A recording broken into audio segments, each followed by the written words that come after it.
Salam Pancasila. Salam Pancasila. Sugeng Rahayu Mas Boim. Rahayu Pak Andri. Rahayu. Kembali di The Triji Show, jari tangan jaringan militan Ganjar Pranowo. Kali ini kami menghadirkan Mas Boim alias Mas Bambang Permadi. Beliau adalah anak muda yang tertarik berilmu di ilmu Jawa. Nah, ini yang akan kita bahas. Kenapa sih anak muda sekarang ini kok nggak mau belajar ilmu Jawa yang notabene adalah ilmu dari para leluhurnya? Tentunya sebelumnya Mas Boim, podcast ini diperuntukkan untuk meyakinkan orang yang belum yakin dan memantapkan orang yang sudah yakin bahwa Ganjar Pranowo adalah pilihan yang tepat sebagai RI 1 2024. Monggo Mas Boim, awalnya gimana kok bisa belajar Jawa itu? Perkenalkan diri dulu. Oke, matur nuwun Pak Andri. Salam Rahayu. Rahayu. Ya. Salam Indonesia yang Bhinneka Tunggal Ika. Salam Pancasila. Ceritanya memang saya tuh sampai sekarang menyadari bahwa hidup saya mengalir, Pak. Mengalir. Jadi sejak saya lahir, saya berada di lingkungan yang seperti apa, itulah yang tidak kita bisa memilih. Yeah. Ya, di lingkungan agamis, ya di situ kita lahir dan belajar seperti itu. Saya terlahir di Kabupaten Demak, ya, di mana Demak adalah salah satu kota santri. Ya, sejarahnya agama Islam kan kerajaan Islam terbesar pertama adalah di Demak. Betul. Begitu juga sampai saya terlahir, kemudian mempelajari hidup seperti apa. Semua saya yakin teman-teman muda yang lain juga terlahir seperti apa, itulah gitu kan. Tetapi hidup itu bukan pilihan. Iya, nggak bisa milih kita harus menjadi Jawa, menjadi Tionghoa atau menjadi bule. Nah, inilah saya Jawa, terlahir di Jawa dengan waktu itu situasi secara keyakinan agama besar ya adalah Islam. Jadi saya tumbuh berkembang seperti itu. Tetapi mbah-mbah saya, bapak saya, mbah saya itu juga pelaku budaya. Satu sisi saya tidak asing beliau menggunakan sesaji. Ya. Setiap malam Jumat Kliwon, setiap malam-malam tertentu. Bakar menyan. Ya, itu beliau juga memakai seperti itu. Ya. Ya, terus kemudian saya dari kecil itu juga selalu disuruh misalnya, ayo sekarang ke masjid. Ya saya ikut ke masjid. Saya pelajari itu, walaupun saya nggak bisa protes, kok bapak nggak ke masjid? Nggak protes saya. Jadi dari lingkungannya udah menciptakan situasi seperti itu. Iya. Terus kok bisa belajar di mana Mas sekarang? Saya ikut di salah satu organisasi kepercayaan, namanya Perguruan Trijaya, yang berpusat di Tegal. Kota Tegal. Kota Tegal, kemudian Padepokan yang kedua itu Padepokan Wulan Tumanggal berada di Kabupaten Tegal. Kabupaten Tegal. Tempatnya di lereng Gunung Slamet lebih dingin. Ya. Ya, di situ setiap kali kegiatan, baik kegiatan tentang organisasi, keilmuan atau kebangsaan. Mas Boy bicara tentang perguruan, berarti di situ ada kurikulum, ada jam-jam kelas begitu. Sebenarnya lebih ditekankan pada pendidikan. Pendidikan tentang ajaran-ajaran yang bagaimana dulu ini diberikan atau dipelajari oleh para leluhur kita. Lebih luas lagi, leluhur Nusantara. Leluhur Nusantara. Iya.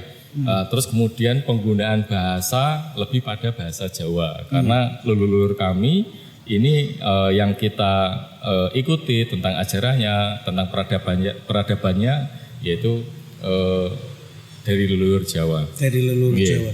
Jawa itu apa sih Mas? Kalau menurut Mas Boim? Jawa itu ya Jaga wibawa Jawa. Jaga wibawa singkatane. Tapi artinya sendiri inti dari pengajaran ilmu Jawa itu apa? Lebih pada tentang perilaku luhur, Pak. Oh, perilaku. Perilaku luhur. Bagaimana kita bisa, ya kalau di tempat kami itu lebih universal, dirangkum menjadi 7 jiwa Nusantara. 7 jiwa Nusantara. Ya, satunya itu adalah bersujud kepada Tuhan Yang Maha Esa, kemudian berbudi pekerti luhur, kemudian saling menghormati, rela berkorban, kemudian gotong royong, bangga sebagai bangsa Indonesia, dan bersatu. Itu dari 7 itu bentuk implementasi dari nilai-nilai Pancasila. Pak Ganjar itu pernah ngomong contoh nyata dari ilmu Jawa itu adalah gotong royong, katanya begitu. Berarti sudah ada ya? Iya, ada gotong royong. Gotong Pancasila kalau diperes kan jadinya gotong royong itu. Iya, karena gotong royong ada semua di situ, Pak. Ada kita bekerja sama, saling menghormati, rela berkorban, rela korban waktu, korban materi, korban tenaga. Untuk apa? Untuk kemajuan bersama. Kalau di Trijaya sendiri, kalau ini kita coba ngulas Trijayanya, perguruan Trijaya, Mas Boim. Karena supaya apa sih kita ngobrol di sini itu supaya anak-anak muda ini ngerti jujugannya lu ngondi. Kadang-kadang kan mereka nggak tahu mau pengen sih belajar ilmu Jawa tapi kemana ya?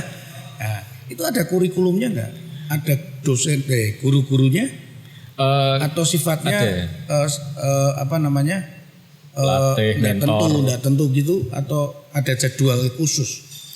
Sebenarnya di tempat kami itu memanfaatkan dari beberapa kegiatan.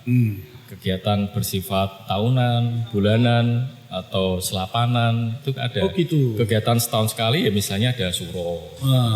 Suro itu kita memperingati selama 1 minggu, 5 hari. Kalau dimampatkan ya sekitar 2-3 hari.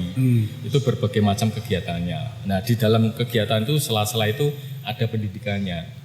Pendidikannya ada sejarah, ada pendidikan tentang. Ada orang atau PIC atau guru yang. Ya guru yang spesial. Kami punya 1 guru, 1 pembina yang kami sebut sebagai Romo Guru.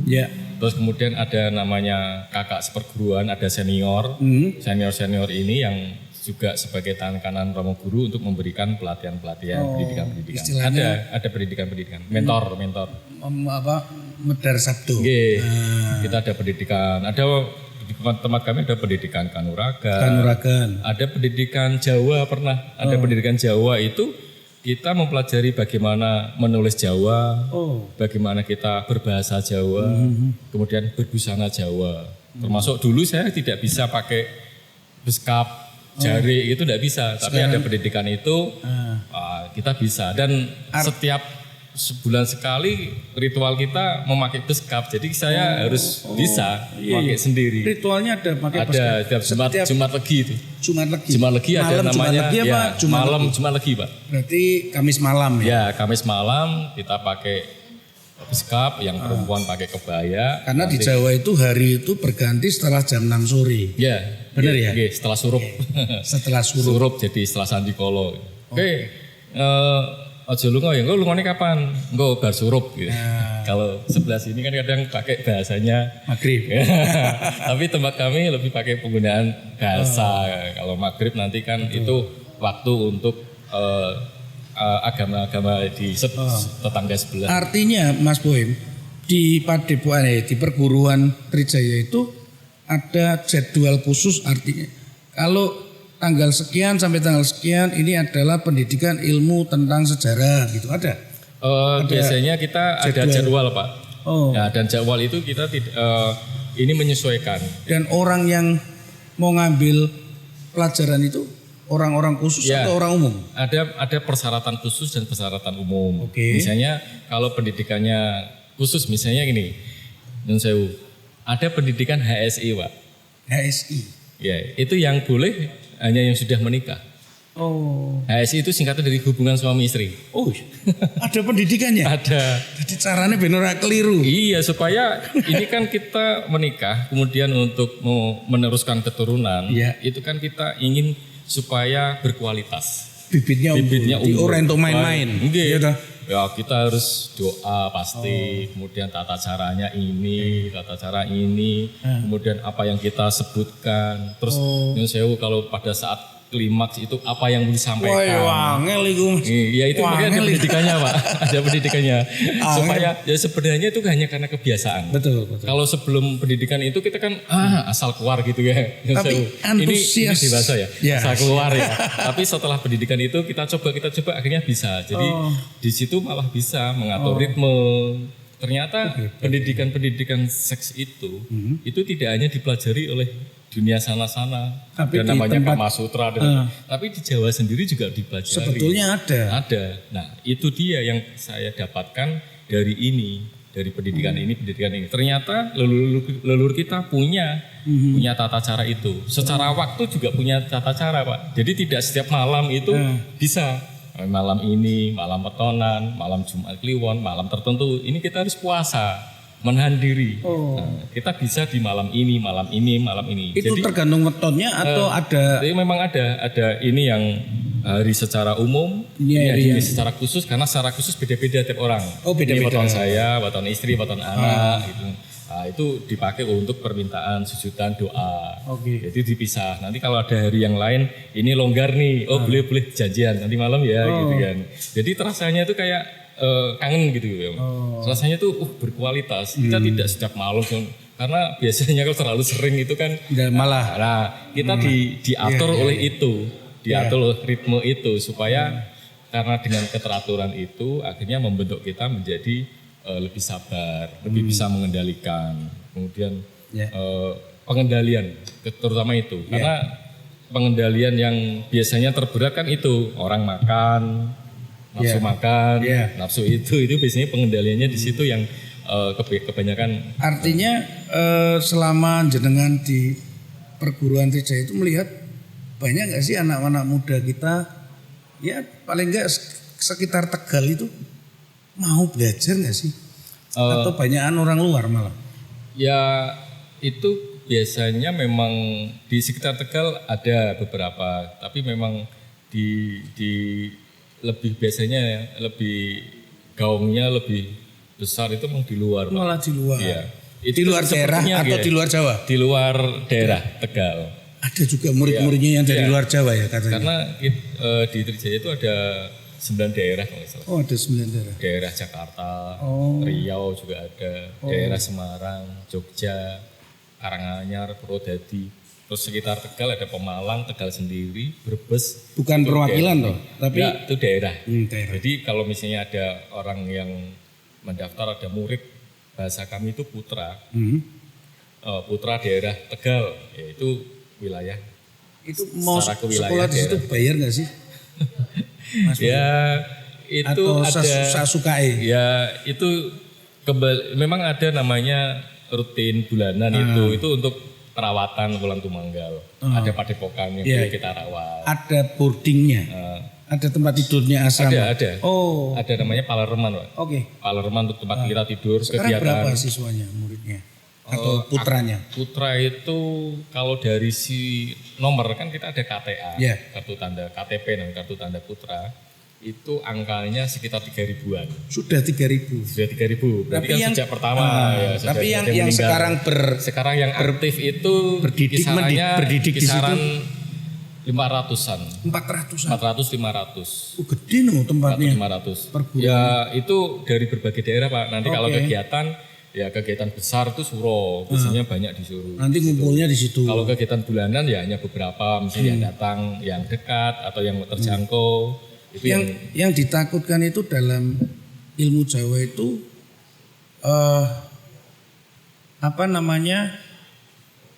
apakah ada nanti muncul kemudian kultus individu, Mas?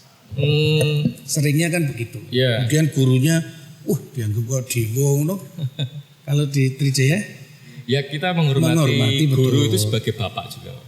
Jadi karena Romo guru, Romo ya bapak kan, Romo kan bapak dan guru. Nah, bahwa ini ada bapak secara spiritual. Gitu.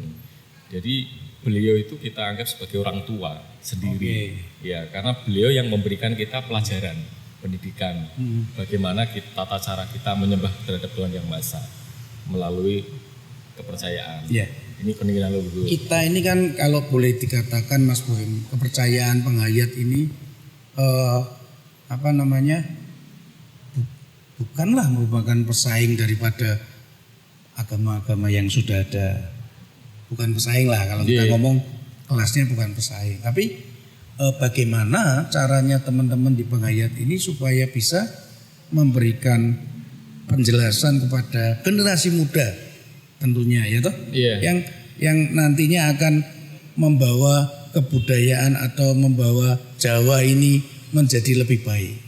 Oh, betul Pak. Jadi memang tidak ada namanya saingan ya. Karena ini adalah perjalanan spiritual secara individu. Kalau saya bicara sebagai pengalaman pribadi. Karena yang bisa saya sampaikan adalah pengalaman dari apa yang saya dapatkan. Kemudian saya mempelajari ini, ya saya berkesimpulan bahwa ternyata yang saya lakukan ini, yang saya ikuti lebih cocok, lebih nyaman. Lebih nyaman bahwa ini saya menganggap sebagai saya kembali kepada ajaran leluhur. Saya kembali pada ajaran nenek moyang. Inilah nyamannya saya seperti ini. Saya nggak ngambil dari luar. Dari luar itu saya harus belajar bahasanya dulu. Kalau ini kan saya pakai bahasa sendiri. Bahasa Jawa. Iya, bahasa sendiri. Saya pengen apa bahasa saya. Zaman sekarang anak-anak muda ini malah orang ngerti bahasa Jawa. Itu ya kalau prihatin kita sampaikan dalam bentuk protes kan tidak baik. Nah, makanya saya dan teman-teman itu ayo kita lakukan, kita sebarkan apa yang kita lakukan. Kita sebarkan, kita sampaikan ini lebih dipublish di media sosial dan lain sebagainya. Matur nuwun gitu. Selama 10 tahun Mas Ganjar jadi gubernur Jawa Tengah. Menurut jenengan berdampak nggak di penghayatan? Wah, berdampak sekali. Satu-satunya gubernur yang datang di padepokan saya baru Pak Ganjar. 2019. Pak Ganjar nate motoran ke Padepokan Wulan Tumanggal, motoran ke sana di perguruan Trijaya. Hari ulang tahun Padepokan Wulan Tumanggal ke-35 di tahun 2019. Ada itu tayangan bukan dalam YouTube-nya. bentuk kampanye tuh 2019. Ya belum. Kan beliau kan 2018. Iya. Gitu. Beliau ya saya pikir belum ada yang mengarah ke presiden capres 2019 belum ada. Tapi saat itu Romo Guru Panji Suryaningrat Kaping Kalih itu ngendikan di situ. Oh, sudah ngendikan? Sudah. Pak Ganjar, Pak Ganjar. Saya ingin Bapak nanti ke Jakarta di 2024. Begitu. Itu sebelum yang lain itu. Sebelum iya. Terus Pak Ganjar ini mesam toh. Karena Pak Ganjar ini kan sesi beliau ngendikan Romo Guru sambutan. Baru setelah itu sambutannya Pak Ganjar. Ya, memang tidak dalam arti talk show tidak tanya jawab. Karena waktu sambutan di situ. Ya itu saya punya rekaman tapi belum saya post itu ya. Belum saya publish ya. nanti akan saya publish. 2020. Karena memang di tempat kami itu ya secara perguruan beliau Pak Ganjar. Semua putra murid-murid saya Pak Ganjar. Kalau nggak ada ya nak pengen wedi kualat ya monggo gitu. minimal sudah ada 3.000 suara Pak Ganjar. ya siapa lagi beliau gubernur kita yang kita kenalkan saat ini. Dan beliau juga cukup ada perhatian untuk budaya Jawa. Kalau nggak salah beliau sempat membuat sebuah buku atau literatur judulnya Ilmu Titen. Ilmu Titen. Ya, itu untuk membuat iling kepada para masyarakat desa atau wilayah yang sering terjadi bencana untuk belajar meniteni kondisi alam semestanya ketika akan terjadi bencana sehingga dia tahu. Kan zaman dulu kan udah diweling-weling, nek ono manuk gerombolan melayu itu titen, ini berarti ono gunung jeblok, kira-kira ngono.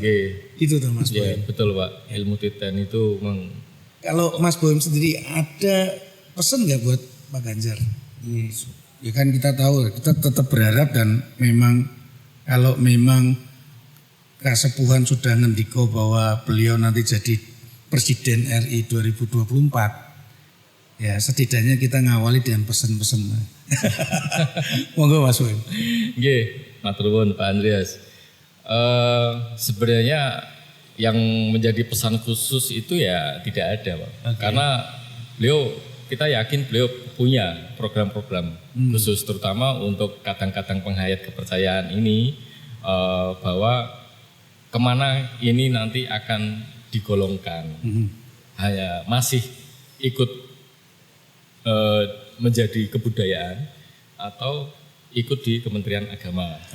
Nah, karena ini religion, ini teman-teman penghayat kepercayaan menganggap ini sebagai agama, bukan hanya sebagai budaya semata. Kalau masyarakat menganggap bahwa penghayat kepercayaan ini sebagai budaya, orang akan menganggap bahwa ini dikesampingkan. Tapi kalau ini masuk dalam Kemenak, nah ini bisa menjadi daya dorong penguatan di situ. Oh, penghayat kepercayaan ini masuk di dalam agama. Nah, itu terus kemudian di dalam kementerian untuk menaungi para pelaku seni, pelaku budaya, ya sekaligus budaya spiritual. Kita juga ada dimasuk di situ juga. Ranah kita luas, Pak. Ada di spiritualitas, ada di hubungannya dengan ketuhanan, kemudian seni, budaya. Nah, ini margin kebudayaan ini masih terbatas dengan pendidikan. Karena jadi satu dengan pendidikan dan kebudayaan. Ini ada Kementerian Kebudayaan. Kementerian Pendidikan sendiri. Nah, Kementerian Kebudayaan ini ada yang lebih luas lagi supaya cakupannya lebih luas, banyak yang diperhatikan para pelaku budaya-budaya ini supaya apa? Bangsa kita bangga dengan budaya kita.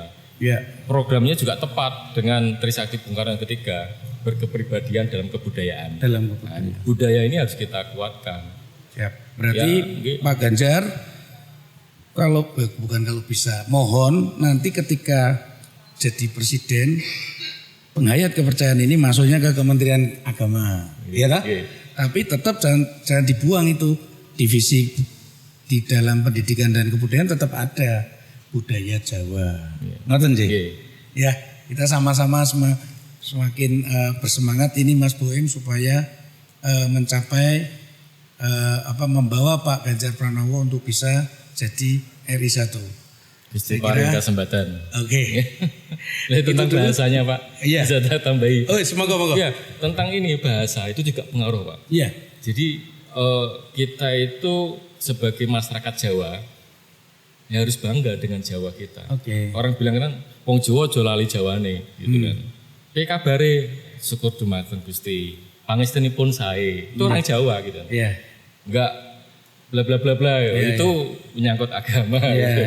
Tapi gimana kabarnya Gusti paring betul kalau memang lembaga terus kalau didoakan Pak semoga sehat selalu ya Gusti paring kasembatan. Itu yang selalu kita gaungkan. Gusti paring kasembatan. Atau kasembatan atau Gusti nyembadani. Panjang dikit enggak apa-apa. Kalau amin kan bahasa sana gitu. Kita pakai bahasa kita sendiri kita ada peradaban kita tuh ada sebelum ada. Itu kan harus kita dengungkan Mas Boy. Terus caranya piye teman-teman? Ya itu setiap kali kita ditanya itu muncul di medsos kita selalu di Facebook, Instagram kita selalu pakai itu. Tapi semakin banyak orang yang bahasa kita sendiri. Semakin banyak orang yang mengencarkan, mudah-mudahan ini semakin menjadi lebih merakyat caranya. Termasuk iket ini kan sekarang sudah banyak orang pakai. Kalau dulu terbatas hanya 1-2. Nah ini iket salah satu warisan leluhur kita supaya kita banyaklah filosofinya itu. Kalau dulu orang pakai iket malu jadul gitu ya. Tapi sekarang kalau saya nggak pakai iket, kurang pasang. Kayaknya saya lebih ganteng pakai iket ya daripada salepas. Nah itu juga filosofi supaya kita tidak kemana-mana. Tapi ini mungkin juga karena udah saatnya. Sudah saatnya. Karena Sabtu Balon. Wis titi wancine. Nanti kita bahas lagi di kemudian episode yang akan datang. Terima kasih Rahayu. Matur Pak Andreas. Salam Pancasila. Salam Pancasila.